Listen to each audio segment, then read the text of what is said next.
Futebol de Verdade com António Tadeia.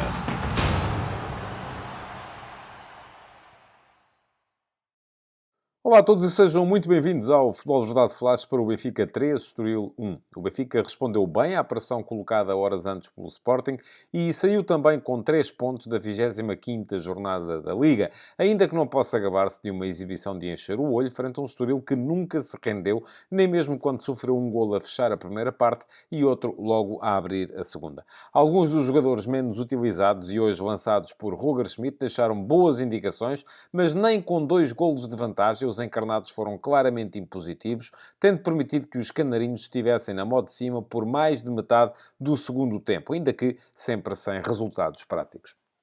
O golo que poderia reabrir a questão do resultado nunca apareceu e o Benfica acabou por fazer vingar a vantagem que obtivera até ao minuto 49, graças a um nível de definição superior ao que vinha mostrando ultimamente, mas falhando na finalização a obtenção de uma vantagem que o deixasse plenamente descansado.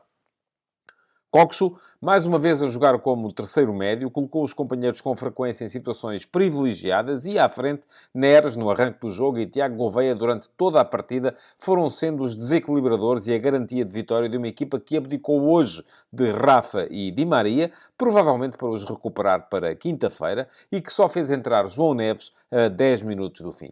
O Benfica marcou cedo por Coxo. O turco, que já tinha ameaçado de livre, meteu um golaço logo ao quarto de hora, dando de primeira e metendo ao ângulo mais distante uma bola que tinha sido recuperada por Tomás Araújo e que, entretanto, passara por João Mário e David Neres. O lance parecia poder lançar o Benfica para a vitória, até porque 4 minutos depois Dani Figueira tirou 2-0 a João Mário com uma defesa apertada com o pé direito. E foi o Estoril que empatou, em lance do qual Trubin, por sua vez, não saiu isento de culpas. Heriberto bateu António Silva rumo à linha de fundo, cruzou e o guarda-redes sacudiu a bola para a frente, onde Rodrigo Gomes a recolheu e marcou o golo do empate. Este golo intimidou o Benfica, que a partir daí passou mais de 20 minutos sem chegar às redes do Estoril. Foi o primeiro período de ocaso benfiquista na partida. E a equipa de Vasco Seabra conseguia encontrar Guitani e Heriberto com alguma frequência, ainda que também sem criar situações de golo iminente. Certo é que, ainda antes de Marcos Leonardo ter recolocado o Benfica na frente, marcando de cabeça à boca da baliza uma bola que Neres cruzara largo e Tiago Gouveia devolver do segundo poste, o equilíbrio era a nota dominante no relvado. O intervalo veio impedir o Benfica de capitalizar em cima do golo, mas os encarnados voltaram vivos para a segunda parte. Neres teve uma boa situação logo a abrir, após combinação com Coxo, mas chutou para fora. E um minuto depois, Tiago Gouveia deu mesmo um impulso à sua equipa com mais um belo golo. Recebeu de Coxo, evitou a entrada de Rodrigo Gomes e foi para cima de Mangalá, batendo a ele e ao guarda-redes com um remate cruzado e rasteiro. Aos 3-1, o jogo parecia resolvido. Mas, tal como na primeira parte, o Benfica falhou a estocada final, sempre por Marcos Leonardo.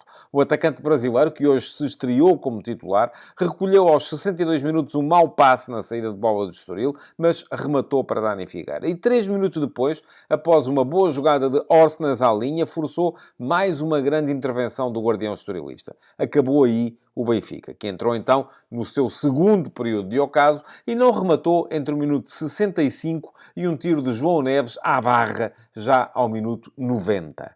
E, pelo meio, quem jogou foi o Estoril. Foi então a altura de Trubin se redimir do golo sofrido. Ao minuto 69, parou um bom remate de Alejandro Marquês, lançado por Heriberto em direção à baliza encarnada. E, sobretudo, ao minuto 85, o ucraniano fez uma grande defesa após tentativa de Guitane, que tinha ganho um ressalto na área e ficara com a bola bem à frente do seu pé esquerdo. Foi Trubin quem impediu então que o Estoril regressasse a um jogo em que o Benfica foi melhor, mas em que, com um pouco mais de segurança atrás, o Estoril podia perfeitamente ter prolongado a discussão dos pontos até final.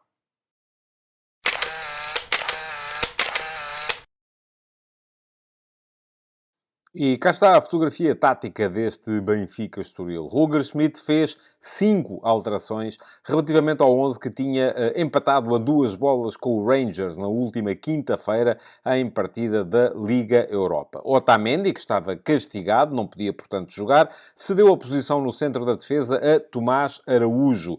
Mais à frente, na zona de meio-campo, não jogou João Neves, este para ser poupado, regressando à equipa João Mário. Rafa, o segundo avançado, também saiu da equipa para entrar Coxo, o que automaticamente transporta o Benfica mais para o 4-3-3 do que para o 4-2-3-1 ou até mesmo para o 4-4-2.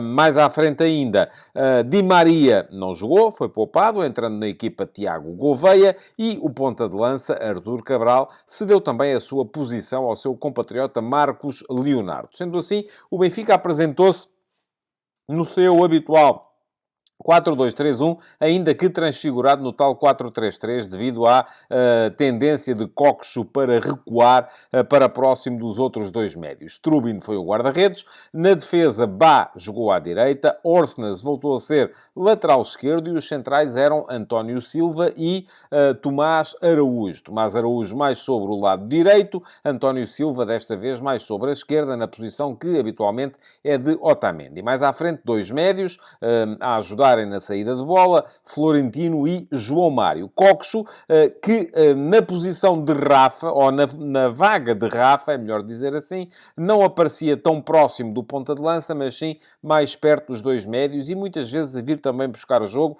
e a tentar ter ângulo de visão sobre o campo para poder lançar os companheiros. Aparecia mais como terceiro médio do que como segundo avançado. E no ataque, então, havia David Neres, a partir do corredor direito, Tiago Gouveia, a partir do corredor esquerdo, e Marcos Leonardo na posição de ponta de lança. Ora, do outro lado, Vasco Seabra manteve o 3-4-3, que é o sistema habitual do Estoril, mas fez 3 alterações relativamente à equipa que tinha perdido na última jornada em casa com o Vitória Sport Clube por 3-1. O Inter, o defesa central que costuma atuar pela esquerda, cedeu a vez a Eliakim Mangalá, que foi jogar também precisamente aí. Na frente, Alejandro Marquês, ponta de lança, cedeu a vaga a Cassiano, também ponta de lança. E um dos avançados de apoio, João Marcos, também não foi titular, aparecendo em sua vez Wagner Pina, sendo que Pina foi jogar para ala direito, o que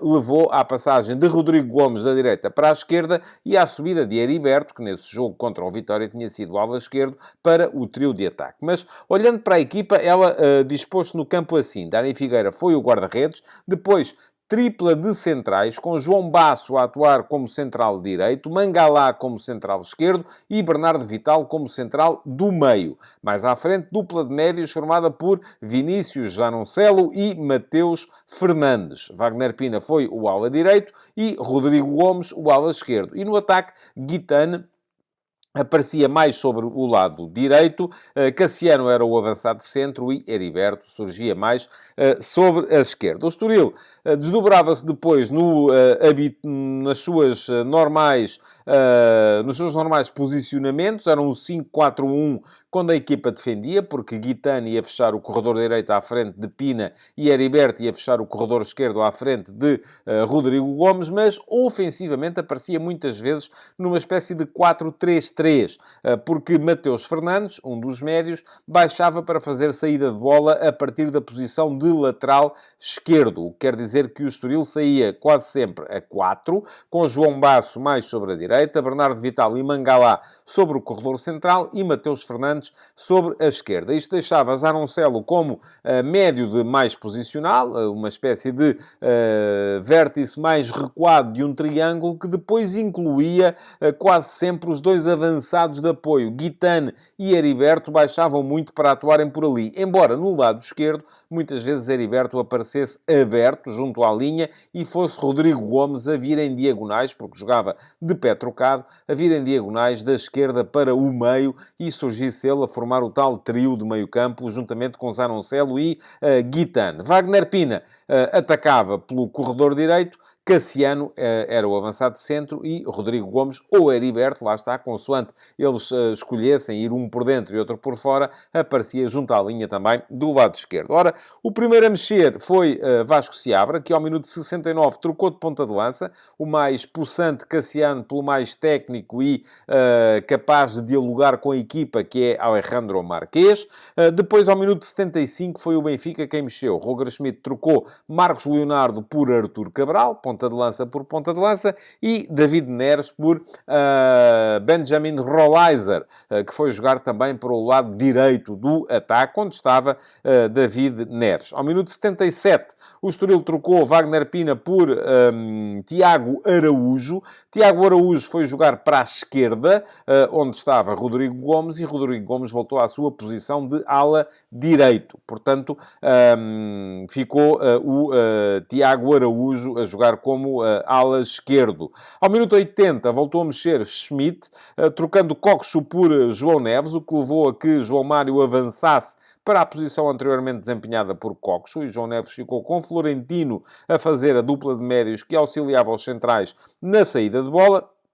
E, ao mesmo tempo, Orsnes saiu da posição de lateral esquerdo para entrar Morato, que foi ocupar também precisamente esse lugar. 4 minutos mais tarde, entrou Carreras, que é habitualmente lateral esquerdo, mas saiu Bá. E como já estava Morato a jogar como lateral esquerdo adaptado, Carreras foi jogar para a direita. Terá sido uma estreia, pelo menos no Benfica, foi seguramente de Carreras a jogar como lateral direito. Por fim, ao minuto 87, a 3 minutos do fim, voltou a mexer o Estoril.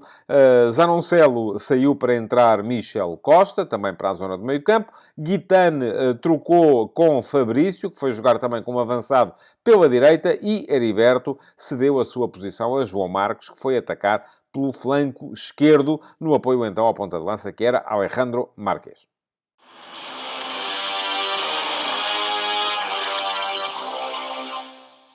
A equipa do Estoril teve em Dani Figueira, o guarda-redes, em Wagner Pina, o ala direito, e em Heriberto, o avançado esquerdo, os 3 melhores jogadores. Zanoncelo foi um médio quase sempre regular, mas sem brilhar. Mateus Fernandes teve menos em jogo do que é habitual, o mesmo sucedendo com Rodrigo Gomes, que marcou um golo, mas ainda assim não foi tão letal como tinha sido, por exemplo, na primeira metade da época, ao serviço da equipa do Estoril. Guitane também apareceu pouco em jogo, e portanto os melhores do Estoril foram mesmo o guarda-redes Dani Figueira, 2 belíssimas defesas, Heriberto, quase sempre fundamental na forma de levar a equipa para a frente, e sobretudo Wagner Pina, parece-me que foi o melhor dos estorilistas hoje, pela forma como no corredor direito também era capaz de canalizar o jogo para o meio-campo do Benfica. Os heróis, no entanto, estavam do outro lado, foi o Benfica que ganhou o jogo. Trubin teve culpas no golo do Estoril, mas depois, na ponta final do jogo, ainda fez ali um par de boas defesas que impediu que o Estoril reentrasse na partida. Tiago Gouveia fez um belíssimo jogo de início a fim. Neres esteve bem durante a primeira parte. Faltou um bocadinho de meio campo ao Benfica, que teve em Orsnes também um jogador importante a canalizar o jogo pelo corredor esquerdo. Esteve bem ainda Tomás Araújo, é dele a recuperação de bola no lance do primeiro golo. Teve um sprint já na ponta final a ir buscar Cassiano na profundidade. Foi um jogador importante, fez uma belíssima atuação, até melhor do que António Silva no centro da defesa do Benfica, mas o melhor jogador do Benfica acabou por ser Coxo. Marcou um belíssimo golo, o primeiro, assistiu para o terceiro, embora aqui o mérito tenha sido muito mais de Tiago Gouveia, e foi muito importante também ele, na forma como via sempre os colegas em desmarcações de ruptura e lhes metia passes na exploração do espaço que o Estoril ia deixando livre. O herói do jogo, portanto, Orkun Kökçü.